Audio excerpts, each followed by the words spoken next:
Okay, hi everybody. I'm going to. All right, this is it. This is the guidelines for working with a composer assignment, and it's not quite fitting into the screen. There we go. Okay. I'm going to talk through this as quickly as possible. So, copy this form and add to it, answer all the questions, write all over it. If you can use a different color ink, that makes my life better.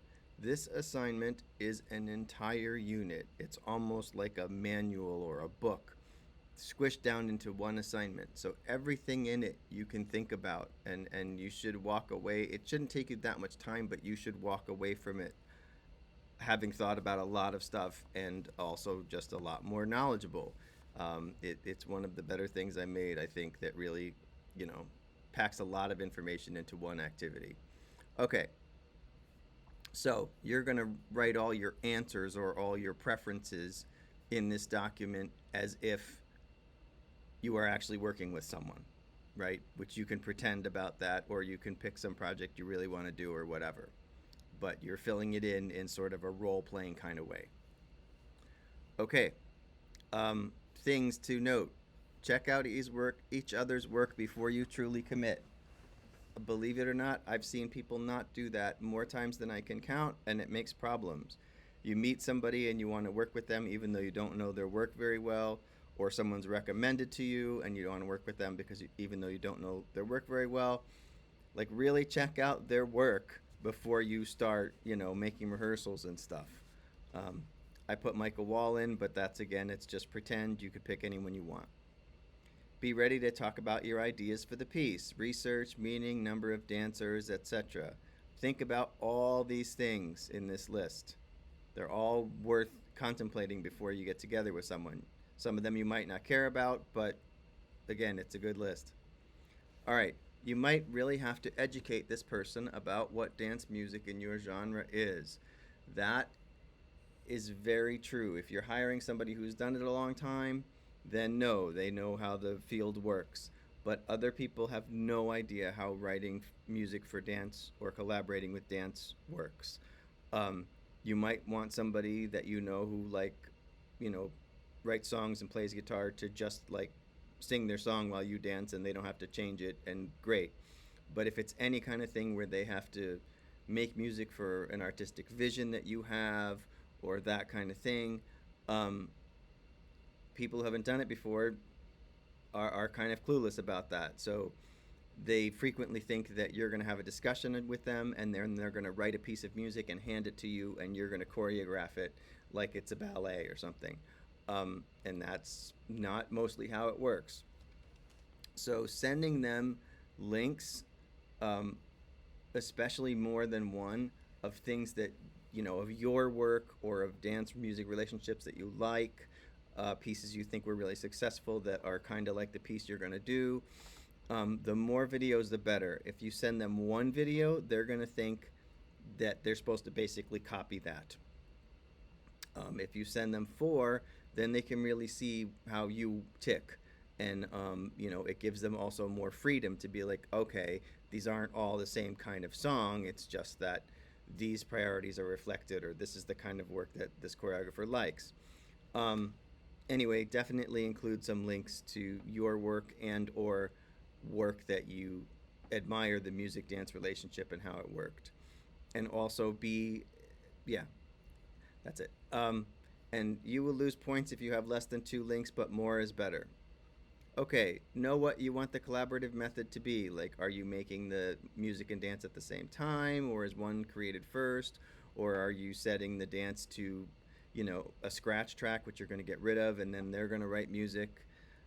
Just all that kind of stuff. How are you going to go about putting the music and dance together? How do you want the power structure of this to go? Usually, it is not a true collaboration. Usually the dance person has more power than the music person. Like, they're allowed to say, yeah, that section doesn't really work for me, or the piece is taking a new direction, or I'm cutting this part, but the music person is not allowed to say similar things to the dance person. Um, I have worked in true 50-50 collaborations, and that's a dream, and that's happened a handful of times in my 35-year career. So, uh, just kind of know what you want. I include this a lot because it's not a given, right? Especially in the way that we structure dance education and dance comp classes, we tend to, even without saying it, imply that the choreographer is the emperor and that everything is about their vision and that everything should serve their vision, and that the other collaborators, they're kind of equal but they're kind of not.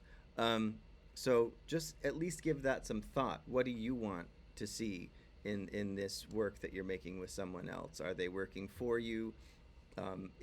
Is their ideas just as important as yours? Like, are you having a conversation where you're like, I'm into dogs, and they're like, I'm into trees. Great, we're gonna make a dog tree piece. You know, um, that is cool. But mostly, it's really something for you to spend some time thinking about. Fees, ask them what they want. As long as you are communicative, and this is true in general, not just about money, as long as you're fairly nice and really communicative and straightforward, that's always going to be better. You know, you don't have to worry about hurting someone's feelings unless you're being a jerk about it. So anyway, money. Everybody is different. Every collaboration is different. Every situation is different. So you can ask someone what they want or how they work financially. They may or may not know. And for me personally, I try to think of it as line items. Like if you have a lighting designer and costumes and space rental and advertising, you know, how much money you're spending on all of those things, and what is a reasonable amount of money to spend on one of the major collaborators in that scenario. Like I'm hoping I'm getting as much as the lighting designer, that kind of thing. uh, I Nobody gets what they're worth, right? We're all worth $100 an hour. You, me, everybody else. And if I spend, you know 50 hours on your project, then that's $5,000. Is that true? 50 hundred. Um, so I don't know if you have that. You know what I mean? But I might do that for way less than $5,000. Probably would. So yeah, nobody gets what they're worth. Some people, and everybody has different ways of asking for what they think they're supposed to get. So really, it's just as long as you have an honest, straightforward conversation. Again, that's how that works. Okay, cool. Timeline, what needs to be done by when, that's pretty obvious. Have a meeting early in the process to discuss all that stuff, that's pretty obvious, but read it. Make a contract. I don't worry about that with people I know really well, but I do worry about that with people that I don't know really well. I mean, the only person who's going to have a problem with a contract is,